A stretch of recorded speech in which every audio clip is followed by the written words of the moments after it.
Good morning, class 9th. I welcome you all to yet another class of the subject SST.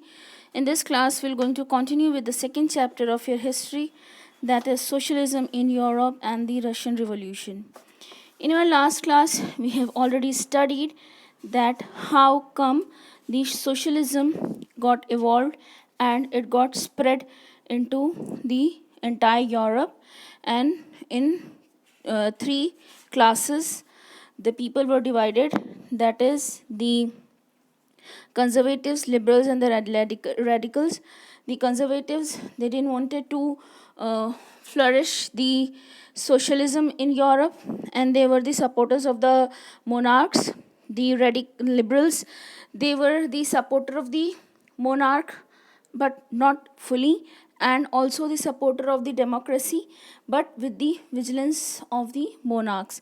Then after that, we have seen the radicals, they were totally in support of the democracy or the socialism in the country, in entire Europe. This effect of socialism, it also reached to Russia, and thus we're going to start today the Russian Revolution. Russian Revolution started, it was in February 1917. The whole thing took place from February 1917 to October 1917. ये जो पूरा time period है, इसको आप Russian revolution कह सकते हो. In fact it is being said so. देखो 1914 के अराउंड निकोलस टू जो था, ही was the ruler of Russia, and उस टाइम पर रशिया की जो टेरिटरी थी, it was very huge. It included Finland, Latvia, then Lithuania, Estonia, parts of Poland, Ukraine, Belarus. Then it also comprised of the Central Asia. That is Georgia, Armenia, Azerbaijan. And of course, with this variation in the territory, उनके पास अलग अलग religion के लोग भी थे, जैसे कि उनके यहाँ क्रिश्चियंस भी थे, कैथोलिक्स, प्रोटेस्टेंट्स भी थे, मुस्लिम्स भी थे और बुद्धिस्ट भी थे. देन अगर आप देखते हो रशिया की इकोनॉमी को, तो रशिया की इकोनॉमी जो थी वो एग्रीगेरियन इकोनॉमी थी. उसके पास एग्रीगेरियन इकोनॉमी थी वो, और उसके पास इतना एग्रीकल्चर था, इतना अच्छा वहाँ का एग्रीकल्चरल सिनेरियो था कि वो अपने प्रोड्यूस को वो सरप्लस में प्रोड्यूस करते थे, and they were exporting the whole the surplus they were exporting to Europe. Then यहाँ पर अगेन रशिया में जो इंडस्ट्रीज़ थी वो पॉकेट्स में थी, छोटी छोटी जगहों पर थी, और ये ज़्यादातर प्राइवेटली ओन्ड इंडस्ट्रियलिस्ट के पास थी. गवर्नमेंट का काम था, जो गवर्नमेंट निकोलस टेस्ला का जो रनिंग गवर्नमेंट थी, he is called tsar Nicholas two, जो उनकी गवर्नमेंट थी वो सिर्फ और सिर्फ फैक्ट्रीज़ की ओवर लुकिंग करती थी, और किसी भी तरह का कोई कह सकते हो आप, कोई प्रेशर नहीं था इंडस्ट्रियलिस्ट के ऊपर कि वो गवर्नमेंट की बातों को माने ही. देन उसके बाद जो इस तरह से सिचुएशन, जब गवर्नमेंट की कोई कंट्रोलिंग इंडस्ट्री वालों पर नहीं थी, इंडस्ट्रीज पर नहीं थी, तो उस वजह से क्या हुआ कि वहाँ पर जो कंडीशन थी उनके लेबर्स की, वो डिटोरिएट होती गई. वो 15-15 घंटे काम करते थे, एंड उनको एकोमोडेशन, जहाँ पहले आप रूम्स दिए जाते थे, अब उनको डॉमेट्रीज अलॉट की जाने लगी. देन उसके बाद आपके जो वर्कर्स थे वो काफ़ी डिवाइडेड थे, सोशल ग्रुप काफ़ी डिवाइडेड थे. सोशली कैसे डिवाइडेड थे? देखो, कुछ जो वर्कर्स थे वो आए हुए थे आपके विलेजेस से, और कुछ वर्कर्स वहाँ के परमानेंट रेसिडेंट्स थे. देन उसके बाद जो वर्कर्स थे उसमें कुछ स्किल्ड वर्कर्स थे, जैसे कि जो मेटल वर्कर्स थे, they were called the skilled workers, and they consider themselves as the elite class of the workers. वो अपने आप को वर्कर्स का एलीट क्लास समझते थे. कौन समझता था? The metal workers. Then womens भी इन फैक्ट्रीज़ में काम करती थी. अगेन उनकी सिचुएशन भी अच्छी नहीं थी. They were around 31% of the women that were working in these factories. लेकिन जो उनकी वेजेस थी वो मेन के कंपैरिजन में आधी हुआ करती थी.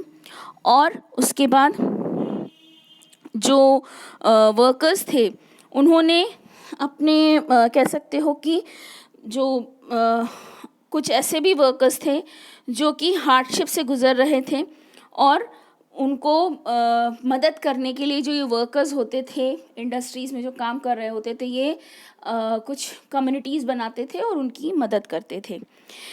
देन जो वर्कर्स थे, इवन दो वो डिवाइडेड तो थे, लेकिन जब स्ट्राइक्स होती थी, किसी भी तरह का लॉकडाउन होता था, किसी भी तरह का लॉकआउट होता था, तो वो एक साथ आकर के इसको सपोर्ट करते थे।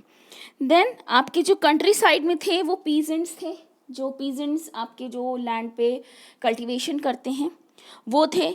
अगेन जो वहाँ के पीजेंट्स थे वो आप कह सकते हो कि नोबिलिटी के अगेंस्ट थे। नोबिलिटी कौन? जो निकोलस की जो वर्कर, जो यू कैन से जो ऑफिसर्स थे अपॉइंट किए गए थे कंट्री साइड में, मतलब विलेजेस में जो ऑफिसर्स अपॉइंट किए गए थे, उनके अगेंस्ट थे रशिया के पीजेंट्स। क्यों? क्योंकि वहाँ पर जो मैक्सिमम लैंड था वो चर्च के पास था या नोबल्स के पास था, और वो एक्सप्लॉयटेशन करते थे।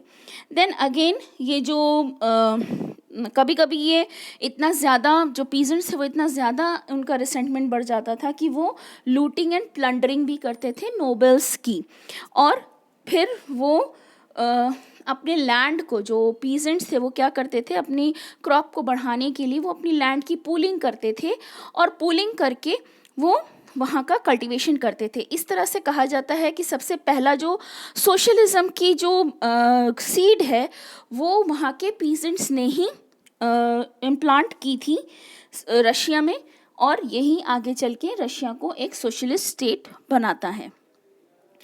देन आपके जो सोशलिज्म था यूरोप में, वो आप देख सकते हो कि जो पॉलिटिकल पार्टीज़ थी, वो पॉलिटिकल पार्टीज़ या किसी भी तरह का कोई पार्टी बनाना या किसी भी तरह का कोई ग्रुप फॉर्म करना, रशिया में त्सार निकोलस II ने इसको इलीगल बनाया हुआ था। एंड बट स्टिल जो पार्टी थी, that is the Russian Social Democratic Workers Party, it was found in 1898 by socialist Marx, socialist जो कि मार्क्स के आइडिया पे बेस थी। ये इवन दो वर्क करती थी, बट अगेन ये इलीगल ऑर्गेनाइजेशन थी। इसने अपने न्यूज़पेपर सेट किए हुए थे। देन ये वर्कर्स को मोबिलाइज करती थी स्ट्राइक्स के लिए। देन फिर उसके बाद जो कुछ सोशलिस्ट रशियन थे, उन्होंने कहा कि जो वहाँ के जो पीजेंट्स हैं, रशियन पीजेंट्स हैं, उनको अपने सोशलिज्म का जो उनका एजेंडा है उसमें इन्वॉल्व करना ज़्यादा आसान है, और वो ही सोशलिज्म को आगे बढ़ाएंगे। जो सोशलिज्म का जो रिवोल्यूशन है वो ही उसको आगे लेकर के जाएंगे, ना कि जो वहाँ के वर्कर्स हैं वो। क्यों? क्योंकि जो पीजेंट्स थे वो बहुत ज़्यादा you can say they were more united than that of the workers in the factory. Then उसके बाद इस आइडिया को लेकर के जो पार्टी सामने आई उसका नाम था Socialist Revolutionary Party, which was founded in 1900. Then ये जो पार्टी थी इसने बहुत ज़्यादा स्ट्रगल्स किए पीजेंट्स की राइट्स के लिए, उनके डिमांड्स को नोबल्स से मनवाने के लिए उन्होंने बहुत सारे स्ट्रगल किए। देन जो सोशल डेमोक्रेट्स थे, जो Russian Social Democratic Workers party थी, वो इस चीज़ से अग्री नहीं करती थी, वो डिसअग्री करती थी। और जो लेनिन थे उन्होंने कहा कि पीजेंट्स जो हैं वो यूनाइटेड ग्रुप नहीं है, और इसलिए इनको बेस करके हम सोशलिज्म का जो रिवॉल्यूशन है वो आगे नहीं बढ़ा सकते।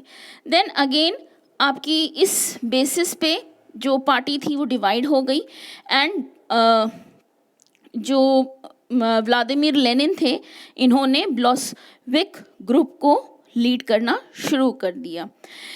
देन उसके बाद जो व्लादिमीर लेनिन थे, इनका कहना था कि जो रिप्रेसिव सोसाइटी है जिसको निकोलस II ने बनाया हुआ है, इसको हमें डिसिप्लिन करना है, और उसको कंट्रोल करने के लिए जो मेंबर्स होने चाहिए वो क्वालिटी मेंबर्स होने चाहिए. Then in the meanwhile on the other hand जो पार्टी डिवीज़न दूसरी हुई थी उसमें Mensheviks he was the controller of the other wing. उन्होंने कहा कि जो पार्टी है वो सबके लिए ओपन होनी चाहिए. क्यों इन्होंने ऐसा कहा? क्योंकि ये खुद एक जर्मन थे और इनका ये मानना था कि जब पार्टी किसी के लिए भी ओपन होनी चाहिए. और रशिया में, क्योंकि रशिया एक बहुत बड़ा अम्पायर था, उसने बहुत सारे कंट्रीज़ को कॉन्क्वर किया हुआ था, तो उसके मेन लैंड पे भी बहुत सारे अलग अलग कंट्रीज़ के लोग रहा करते थे. Then again, up next heading is a turbulent time, the 1905 revolution. देखो Russia it was an autocratic state, okay? वहाँ पर रशिया में ऑटोक्रेसी को फॉलो किया जाता था. यहाँ पर जो आपके जो लीडर्स थे या जो आप कह लो जो किंग था, मोनार्क था, वो पार्लियामेंट को अग्रीमेंट नहीं दे रहा था. ओके. देन जो लिबरल्स थे रशिया में, उन्होंने कहा कि हमको पार्लियामेंट चाहिए. उन्होंने किंग से पार्लियामेंट की डिमांड की. But Nicholas tsar Nicholas two he was not in favour of a parliament. Then ये जो डिमांड थी आपकी पार्लियामेंट को फॉर्म करने की, जिसको कैंपेन किया था सोशलिस्ट रिवॉल्यूशनरीज़ ने, इसको आपके मुस्लिम्स ने भी सपोर्ट किया. Those who are called the Jadidists, उन्होंने भी इस चीज़ को सपोर्ट किया. और वो नेशनलिस्ट से भी सपोर्ट, जो एम्पायर के जो नेशनलिस्ट थे दैट इज़ इन पोलैंड, उन्होंने भी इस सोशलिस्ट रिवॉल्यूशनरीज़ को सपोर्ट किया. देन इन 1904 जब रशियन जो वर्कर्स थे उनके लिए ये साल बहुत बुरा गुजरा. वाई? बिकॉज इस टाइम पर जो एसेंशियल गुड्स थे उनकी प्राइस बहुत हाई हो गई थी, उनके वेजेस 20% से भी नीचे चले गए थे. देन जो वर्कर्स थे, मेंबर्स एसोसिएशन जो था उनका, जो वर्कर्स का एसोसिएशन था, वो जो छोटे छोटे रिवॉल्यूशनरी जो ग्रुप्स थे, कह सकते हो आप, जो वर्कर्स के, वो अचानक से इस टाइम पीरियड में सामने आने लगे. क्यों? क्योंकि अब लोगों को बहुत सारी परेशानियां हो रही थी और उनको एक पर्टिकुलर ग्रुप चाहिए था जो उनकी परेशानियों को जा कर के किंग से बता सके. But king was not interested in solving their problem. तो इस वजह से अब धीरे धीरे जो रशिया में रिसेंटमेंट दिखाई देने लगा वर्कर्स के थ्रू. देन इन 1904 जो पुटिलो आयरन वर्क्स था, उसने डिसमिस कर दिया अपने बहुत सारे वर्कर्स को. देन उसके बाद फ्यू डेज़ के बाद करीब आपके 10,000 वर्कर्स जो थे वो इसके अगेंस्ट पीट्सबर्ग में आ गए मार्च करते हुए. और उन्होंने डिमांड किया कि जो वर्कर्स का टाइम है, वर्किंग आवर है, उसको रिड्यूस किया जाए. देन हमें अचानक से निकाला नहीं जाए. फिर उसके बाद उन्होंने अपने जो वर्किंग कंडीशन थी उसकी भी बेटरमेंट की मांग करने लगे.